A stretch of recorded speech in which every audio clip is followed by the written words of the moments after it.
My name's Alexis Dennehy. I'm from One Natural Therapies, and I'd like to talk to you about the retreat so that you know what to expect.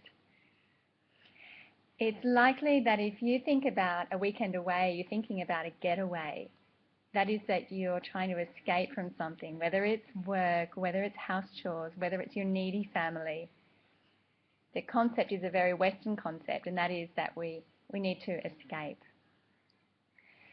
And it's not hard to see how this way of thinking, this paradigm, lends itself to a swinging, to a craving and aversion. So that is that when we go and we have these apparently dream-like experiences, we then want more of this, we crave more of this, which then makes us averse to our work. We then go back to work a little disgruntled and feeling that we're only working then to again escape, and so the cycle continues. So I'd like to encourage you to open your mind outside of this weekend getaway when we talk about retreat, because retreat is quite the opposite. In fact, when we're on retreat, we're facing reality. And you might be asking, well, how do we do this?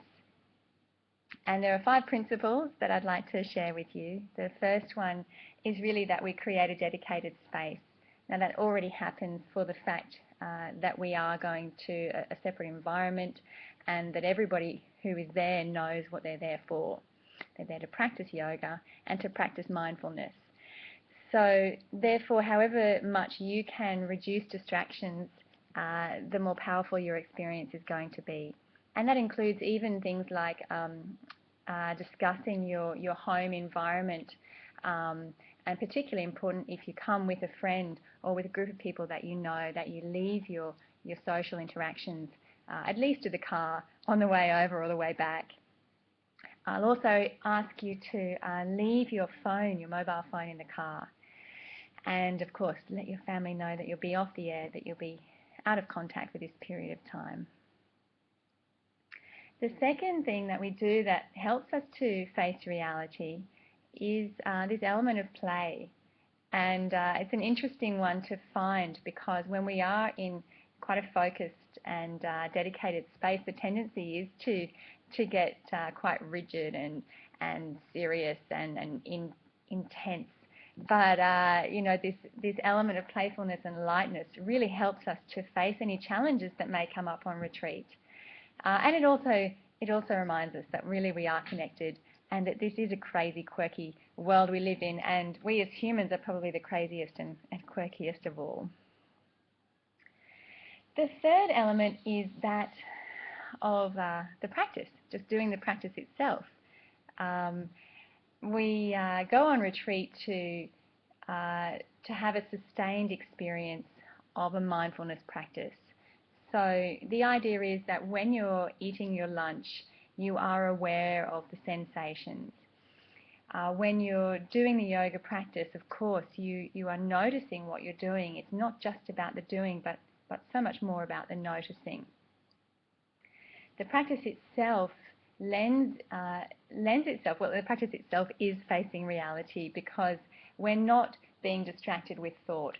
Rather, we're recognizing, we're noticing the thought. We're not being caught up in our feelings. We're rather recognizing, we're noticing the feeling. So this is being in the reality of what is without being consumed by it. The fourth is actually part of the practice. It's an extension of the practice, and this is the act of service. Now, the service itself is, of course, what allows us to integrate the practice of mindfulness in our daily lives. But it also, what else have I said about service? Oh yeah, it breaks down this concept that work is bad and that play is good.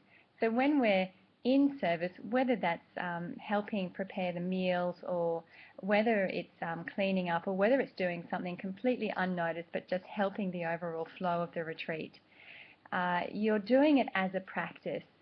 So the opportunity is to notice any resentment or begrudging attitude that may come up, and rather use it as an opportunity to make mindfulness a part of your world, not just when you're doing yoga, not just when you're meditating, but right throughout your whole life. And finally, again, which is an extension of the practice, the fifth principle that allows us to face reality is that of compassion or self-kindness. And this is based on the Buddhist truth, actually, that all beings have the urge or the desire to be free of suffering. And we can do something about this. We can very much devote every moment to the practice of mindfulness, no matter what your life purpose may be.